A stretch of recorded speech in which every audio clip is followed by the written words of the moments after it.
मेरा नाम लक्ष्मी है। मेरी बड़ी बहन रोमा के लिए आज बहुत ही अच्छे और अमीर घर से रिश्ता आया था। वह लोग बहुत ज़्यादा अमीर थे। उनके 3 बेटे थे, जिनमें से सबसे छोटे बेटे के लिए रिश्ता आया था।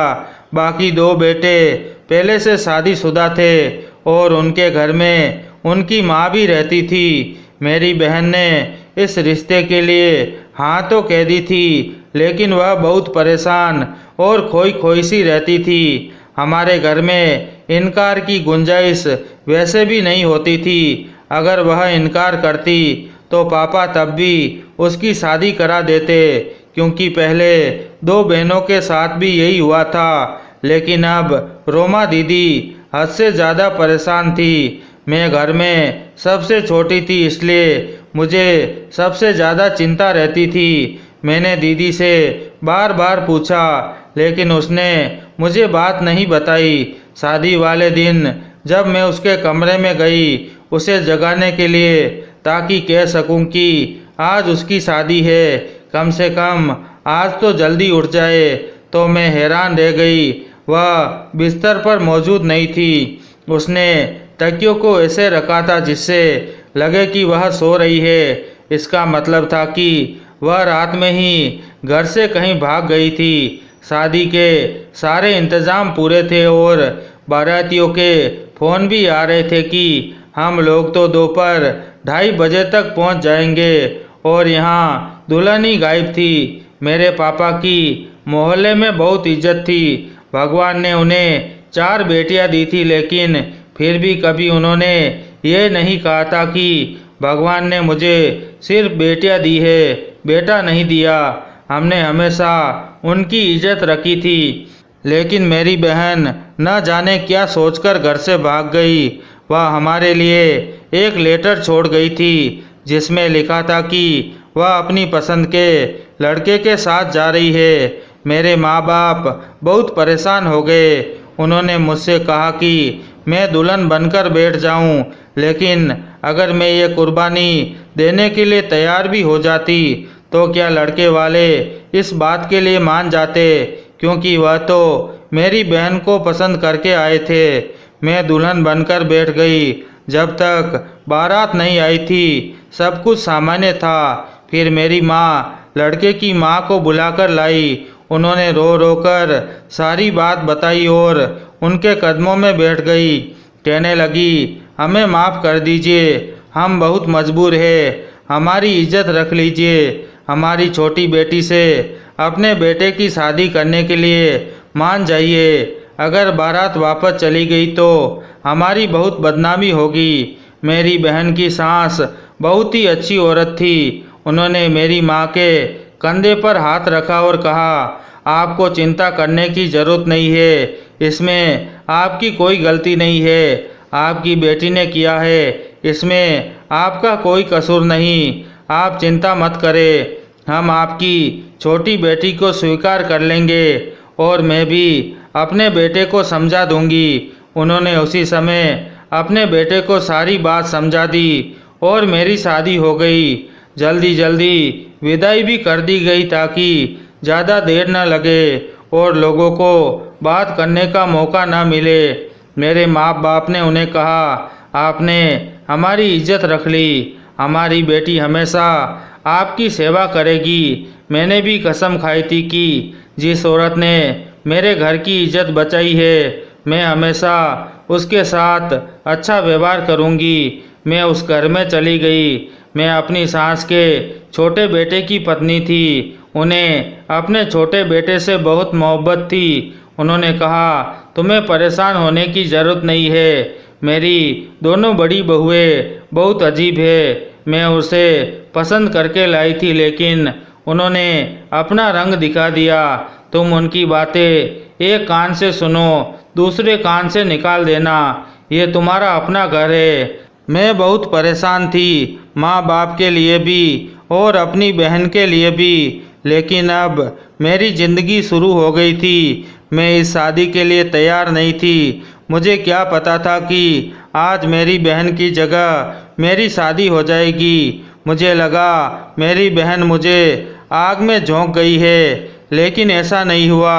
वह तो बदनसीब थी कि जिसने इतने अच्छे घर को लात मार दी थी। चाहे वह किसी महल में भी गई हो, लेकिन ये बात उसके रिश्तेदार कभी नहीं भूलेंगे कि वह भागकर गई थी। कल को अगर उसे भगवान ने बेटी दे दी तो सब यही कहेंगे कि तुम्हारी माँ अपने घर से भागकर आई थी। लेकिन घर से भाग जाने वाली लड़कियाँ इस बारे में सोचती ही नहीं। इतनी सी बात इंसान को क्यों समझ नहीं आती। मेरी सास बहुत बहुत अच्छी थी।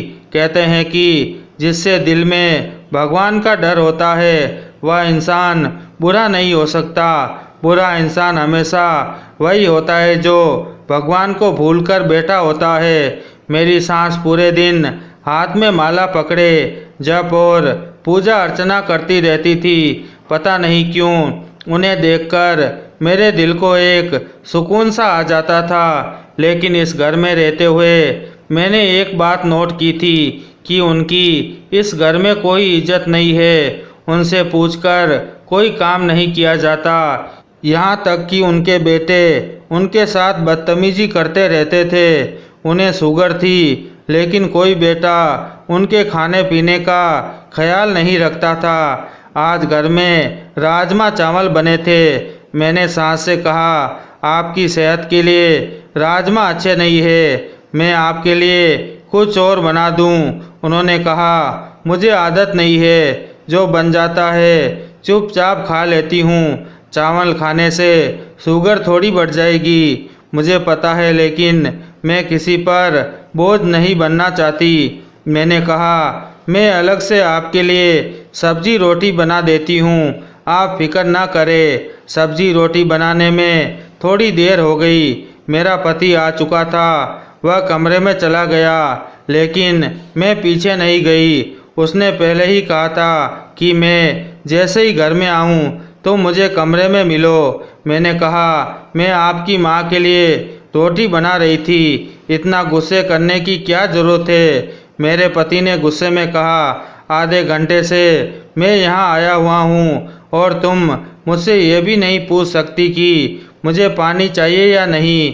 जाओ पहले मेरे लिए खाना लाओ। मैंने कहा, मैं तो अपनी माँ की सेवा कर रही थी, आपको तो खुश होना चाहिए। मेरे पति बोले, कोई ज़रूरत नहीं है मेरी माँ की सेवा करने की, बाकी भाभियाँ तो नहीं करती। अगर तुम ये जिम्मेदारी अपने सर लोगी तो फिर तुम्हें हमेशा ये सब करना होगा। तुम मेरे हिस्से का टाइम मेरी माँ को देगी तो मैं खुश नहीं रहूँगा। मैं हैरान थी कि उनकी भी तो किसी को सेवा करनी चाहिए। मेरे पति ने कहा, तुम मेरी माँ को छोड़ दो, वह खुद अपना ख्याल रख लेगी, उनके पास बहुत पैसा है। मुझे ये बात अजीब लगी, लेकिन फिर भी मैं अपनी सास की सेवा करती रही, क्योंकि मैं ये नहीं भूल सकती थी कि उन्होंने हम पर इतना बड़ा एहसान किया था। अगर उस समय वह इनकार कर देती और शोर मचा देती तो आज हमारी इज्जत मोहल्ले में 2 टके की भी नहीं रहती। ये लोग दूसरे शहर में रहते थे, इसलिए मेरे किसी भी खानदान वालों को ये नहीं पता था कि उस दिन मेरी बहन की जगह मेरी विदाई हुई थी। सब यही समझते थे कि मेरी बहन विदा हो गई और मैं अपने पापा के दोस्त रमेश अंकल के घर चली गई हूँ। मेरे माँ बाप ने रिश्तेदारों और मोहल्ले वालों से भी कह दिया था कि मेरी बहन और उसका पति बाहर के मुल्क चले गए हैं और मेरी शादी पापा के दोस्त के बेटे से हो गई है। मेरे माँ बाप अपनी इज्जत बचाने के लिए बहुत से झूठ बोलते रहे, क्योंकि समाज को जवाब मांगता है और समाज को जवाब देना ही पड़ता है। सर्दियों का मौसम आ रहा था। मेरी सास ने सबको पैसे दिए और कहा कि अपने लिए कपड़े ले आओ, लेकिन जब उन्होंने मुझे पैसे देने की कोशिश की तो मैंने कहा, मुझे पैसे नहीं चाहिए, अभी तो मेरी शादी हुई है, मेरे पास बहुत सारे कपड़े हैं। मेरी एक जेठानी ने कहा, फिर तुम्हें तुम्हारे हिस्से के पैसे भी मुझे दे दो। इस बात पर वह सास हंसने लगी और बोली, कोई बात नहीं, तुम्हें चिंता करने की ज़रूरत नहीं है। ये लक्ष्मी के पैसे हैं, जब इसको चाहिए होंगे ये मुझसे ले लेगी। ये मेरे पास सुरक्षित रहेंगे। इस पर जेठानी ने कहा, आपके पास तो बहुत कुछ पड़ा है, लेकिन पता नहीं सुरक्षित है या नहीं। इतना कहकर वह अपने कमरे में चली गई। मेरी सारी जेठानियाँ मेरी सास को ढके छुपे शब्दों से ताने मारती रहती। मैंने अपनी सास से कहा, आप क्यों इन सब की बातें सुनती है, जवाब क्यों नहीं देती? उन्होंने कहा, मुझे जवाब देने की आदत नहीं है। इन सबको भाग्यशाली समझो या मेरी बदनसीबी कि मेरा पति इनकी शादियों से पहले ही इस दुनिया से चला गया, नहीं तो वह सबको सीधा कर देता। वह बहुत ही सख्त इंसान था, बस वह इस दुनिया से चला गया। सारी जिंदगी पैसे कमाता रहा, जब घर बैठने का वक्त आया तो उसे मौका ही नहीं मिला। तभी तो ये बच्चे इस कदर बिगड़ गए हैं, अब मेरी बात भी नहीं सुनते, इसलिए मैं इनके मामलात में नहीं बोलती। लेकिन एक बात थी, मेरी दोनों जेठानियों के यहाँ अभी तक औलाद नहीं थी। उनकी शादी मेरी शादी के 3 साल पहले हो चुकी थी।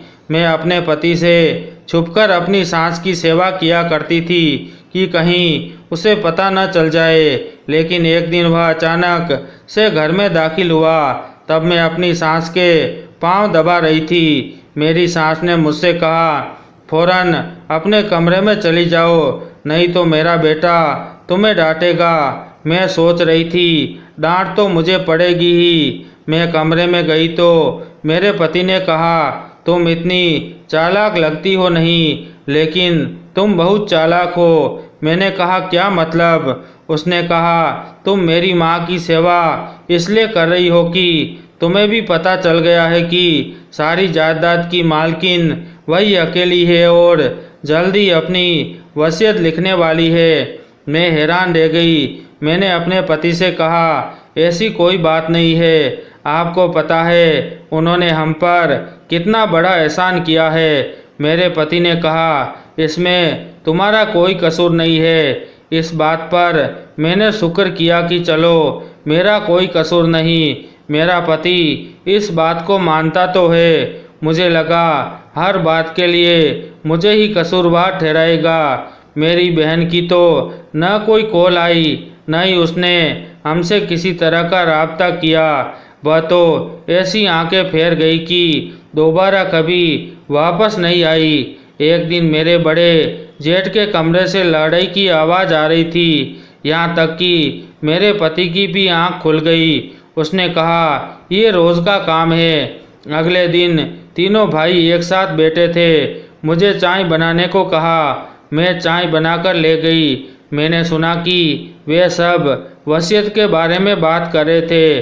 शाम को वे सब मेरी सास के कमरे में चले गए और उनसे बहस करने लगे। ऐसा लगता था मानो वे अभी माँ को मार देंगे। मेरी सास ने कहा, मैं मर तो नहीं रही जो इतनी जल्दी वसीयत कर चली जाऊं। तुम लोगों को शर्म नहीं आती? इस तरह की बातें करते हुए सब कुछ तुम लोगों का ही है। जेठ देवर और जेठानियाँ का यही कहना था। आज अपनी ज़िंदगी में ही हमें हमारा हिस्सा लिखकर दे दीजिए, नहीं तो बाद में बहुत मसले होंगे।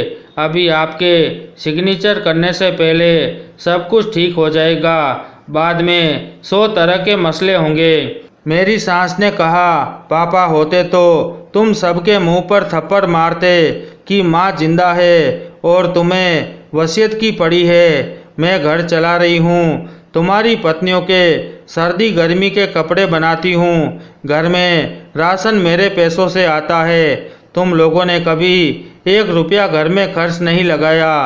पहले 200,000 में घर चलता था, अब लाखों में भी ये घर नहीं चलता। मेरी सास कोई अनपढ़ औरत नहीं थी, पढ़ी लिखी थी। उन्होंने ये बात सीधी कर दी। बेटे खामोश हो गए। मैं इस मामले में कुछ बोलने लगी तो मेरे पति ने कहा, तुम्हें ज़्यादा बोलने की ज़रूरत नहीं है। दूसरे भाइयों की पत्नियों को देखो, वे बाद में उनका साथ देती है और तुम मेरी माँ की नौकरानी बनकर बैठी हो। लगता है तुम्हारी बहन तुमसे ज़्यादा समझदार थी। हम इसी बात को लेकर एक दूसरे से बहस करते रहे। इस घर में धीरे धीरे झगड़े बढ़ने लगे। इन लोगों ने जानबूझकर अपनी माँ को परेशान करना शुरू कर दिया ताकि वह तंग आकर खुद ही जायदाद बेटों के नाम कर दे। घर में फिर से लड़ाई होने लगी। मेरी सास ने कहा, जब तक मैं जिंदा हूँ तब तक ये नहीं होगा। दिल तो करता है कि तुम लोगों को कुछ नहीं दूं। तुम लोग इस काबिल ही नहीं हो। सब कुछ मेरे पति ने बनाया है, तुम लोगों ने नहीं। तुम्हें घर मिला है, खाना मिल रहा है, यही तुम्हारे लिए काफ़ी है। इसी में खुश रहो। मेरी सास ने यहाँ तक भी कह दिया, दिल करता है सारी जायदाद किसी अनाथालय के नाम कर दूं। मेरी सास बहुत परेशान रहती थी। बोली, इंसान बच्चों को कितनी तकलीफ से पैदा करता है, उसके बाद भी तकलीफ उठाता है। जब तक जिंदा रहता है बच्चों के बारे में सोचता रहता है। मैं 3 बेटों की माँ हूँ, लेकिन आज मुझे इस बात पर शर्मिंदगी हो रही है। उधर बेटों ने प्लान बना लिया था कि पेपर्स बनवा लेते हैं और उन पर माँ से ज़बरदस्ती अंगूठा लगवा लेते हैं। लेकिन ये बात मेरी सास ने सुन ली। उन्होंने अपने बेटों को बहुत बातें सुनाई, यहाँ तक कि रो रो कर बेहोश हो गई। बोली, मेरी औलाद अब इस हद तक गिर गई है कि किसी भी हद को पार कर सकती है।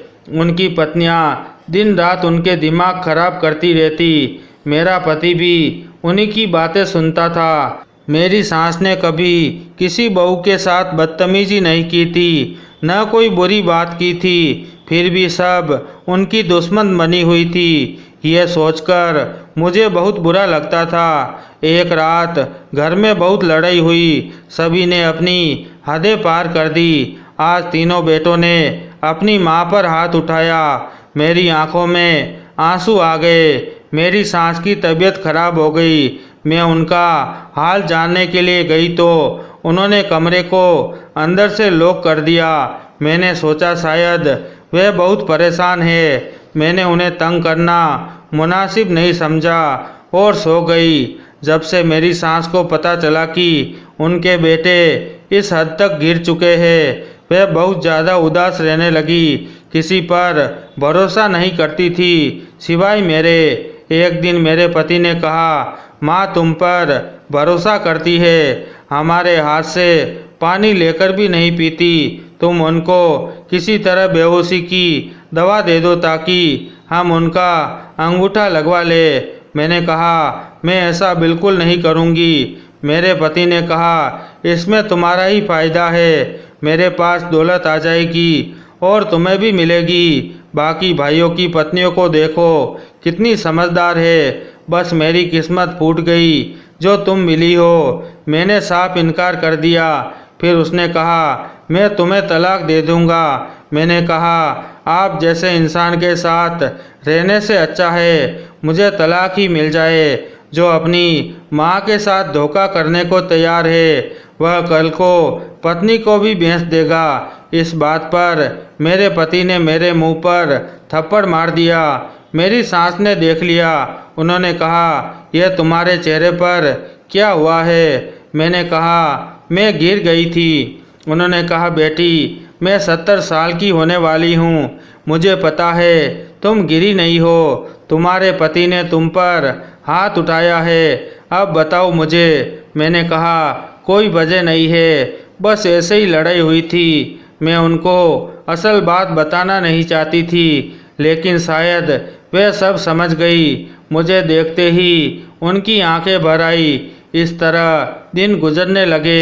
एक रात अचानक मेरी नींद जल्दी खुल गई। आधी रात को मेरी सास की चीख सुनकर मैं उनके कमरे की ओर भागी। वहाँ तीनों भाई और दोनों भाभियाँ खड़े थे। सामने का दृश्य देखकर मेरे पैरों तले जमीन खिसक गई। मैं रोने लगी। वे अपने मकसद में कामयाब हो गए थे। उन्होंने अपनी माँ से जायदाद के पेपर्स पर सिग्नेचर करवा लिए थे और उनकी टांग तोड़कर उन्हें घर से बाहर निकाल दिया था। सुबह की रोशनी फैल गई थी। मेरी सांस घर में नहीं थी। दरवाज़ा खुला था। बाहर आंगन में उन्हें घसीटकर ले जाने के निशान जमीन पर साफ दिखाई दे रहे थे। तीनों भाई बहुत खुश थे। उनके हाथ में पेपर आ गए थे। जब मैंने उनसे कहा, आपने अपनी माँ के साथ बहुत बुरा किया है, भगवान कभी आपको माफ़ नहीं करेगा, तो मेरे बड़े देवर ने मेरे पति से कहा, भाई अब दौलत तुम्हारे पास है, इसके जैसी 10 मिल जाएगी। मैं तो कहता हूँ इसे अभी बाहर निकाल दो, नहीं तो कल को ये सबको बता देगी। मैं कहना तो बहुत चाहती थी, लेकिन उस वक्त मेरे दिमाग में यही बात चल रही थी कि जल्दी से जाकर अपनी सांस की मदद करूं। मैं फ़ौरन घर से बाहर निकलने लगी, लेकिन जाने से पहले मैंने इतना ज़रूर कहा, तुम लोगों ने जो किया है उसकी सज़ा तुम्हें ज़रूर मिलेगी। उन्होंने कहा, अपनी आंखें खोलकर देखो, हमारे हाथ में इस वक्त करोड़ों की प्रॉपर्टी पेपर से हमें सज़ा नहीं मज़े मिलने वाले हैं। मेरे पति ने कहा, मैं तुझे तलाक देकर तेरे घर भेज दूंगा और तेरे घर वालों को बदनाम कर दूंगा। मेरे आंखों में आंसू थे। मैं फ़ौरन उस घर से बाहर निकल गई और अपनी सांस को ढूंढने लगी, लेकिन जैसे ही मैंने बाहर कदम रखा, ज़मीन बुरी तरह से हिलने लगी। शायद भूकंप आ गया था। इतना भयानक भूकंप मैंने पहले कभी नहीं देखा था। थोड़ी देर बाद जोरदार धमाका हुआ। बहुत से घरों की दीवारें गिर गई, लेकिन हमारा घर पूरी तरह से ज़मीन में धंस गया। मैं यह दृश्य देखकर हैरान रह गई।